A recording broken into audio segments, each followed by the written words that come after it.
The morning had started like any other, but life has a way of shifting in the places we least expect. It happened in the vast, echoing courtyard outside a public library in Portland, Oregon, where the wind carried the scent of damp concrete and distant traffic.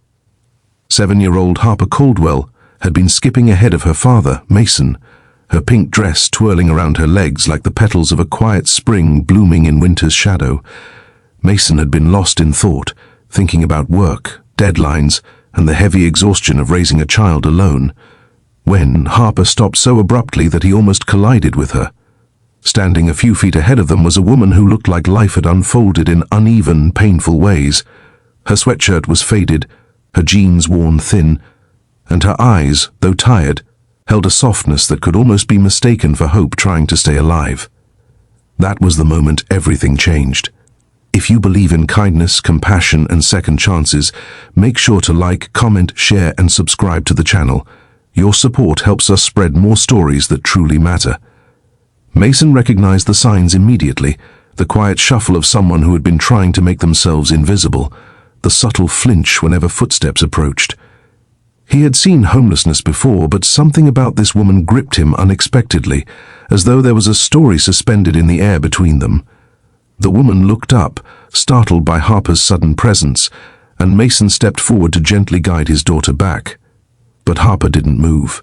Instead, she reached her small hand out toward the stranger with the kind of innocence only children carry, a warmth untouched by judgment or fear. Harper simply looked at the woman, as if she saw something the rest of the world had forgotten how to notice. The woman, whose name they would later learn was Claire Morrison, seemed both confused and overwhelmed by the sight of a child offering her attention without hesitation. She looked at Harper's outstretched hand and then at Mason, as if silently asking for permission to exist. Mason felt a tug in his chest he hadn't expected.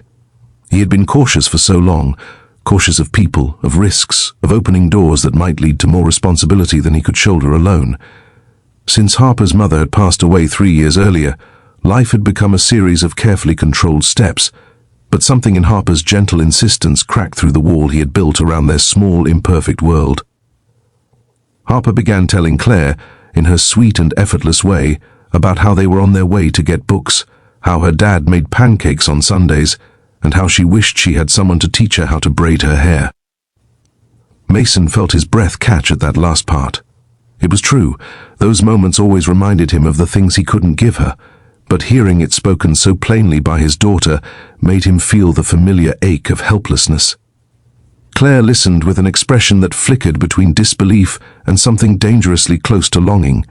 No one had looked at her with curiosity in years. No one had spoken to her like she wasn't a burden. As Harper talked, Mason found himself studying Claire more closely. She couldn't have been much older than he was, maybe mid-30s. There was a frailty in her posture, the kind that comes from nights spent outdoors and years of survival overshadowing dreams. But there was also a gentleness in her eyes, a quiet strength that seemed to whisper that she hadn't always been invisible. When Harper asked if she wanted to walk with them to the library, Mason's instinct was to decline. But Harper was already pulling her closer with tiny steps, and Claire stood frozen, torn between gratitude and shame. Inside the library, the warmth wrapped around them like an unexpected gift. Claire hesitated at the doorway, but Harper tugged her hand encouragingly, guiding her in. Mason watched the way Claire's shoulders relaxed, the way her eyes moved across the rows of books like she was returning to a familiar world she had lost access to long ago. Harper insisted she sit with them, and Mason saw the moment Claire's exhaustion began to collapse under the gentleness offered to her. As the hours passed, Mason learned pieces of her story. Claire had once been a teacher's aide in Arizona, living an ordinary and hopeful life until a sudden medical emergency drained her savings and left her jobless. A series of misfortunes pushed her onto the streets, where surviving each day became her only goal. Listening to her, Mason felt his heart tighten with the realization that circumstances, not choices, had undone her life. Harper listened with wide-eyed empathy, gripping Claire's hand as though anchoring her to a world she believed Claire still belonged to. When it was time to leave, Harper shocked Mason completely. Standing in the sunlit courtyard, she looked up at her father with unwavering innocence and asked if Claire could come home with them, just for a little while. just until she wasn't sad anymore.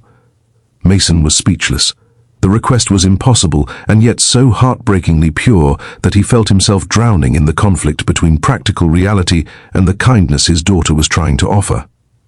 Claire, mortified, shook her head and took a step back, but Harper tightened her grip, refusing to let the woman disappear, like all the others who slipped through society's cracks. Mason looked at Claire and saw someone who had tried desperately to survive a world that wasn't built to catch people when they fell. He thought about the emptiness in his home, the quiet spaces once filled with laughter, and the way Harper had clung to Claire's presence, like she had found a missing piece of something she didn't even know she needed. He made a decision that even he didn't fully understand in the moment. He offered Claire a warm meal, a shower, and a safe place to rest. Just for the night, he insisted. Claire's eyes filled with tears she didn't know how to hide. She accepted, trembling with gratitude. That night changed everything. A single act of kindness unfolded into a bond none of them had expected. Weeks later, after helping Claire find a stable job and regain her footing, Mason realized Harper had been right from the beginning. Sometimes family isn't found through blood, but through compassion, through the courage to see someone's humanity when the world looks away. Claire eventually moved into her own small apartment nearby, but she became an inseparable part of their lives, a friend, a mentor, and in ways none of them dared say aloud, a piece of the family they had all been missing.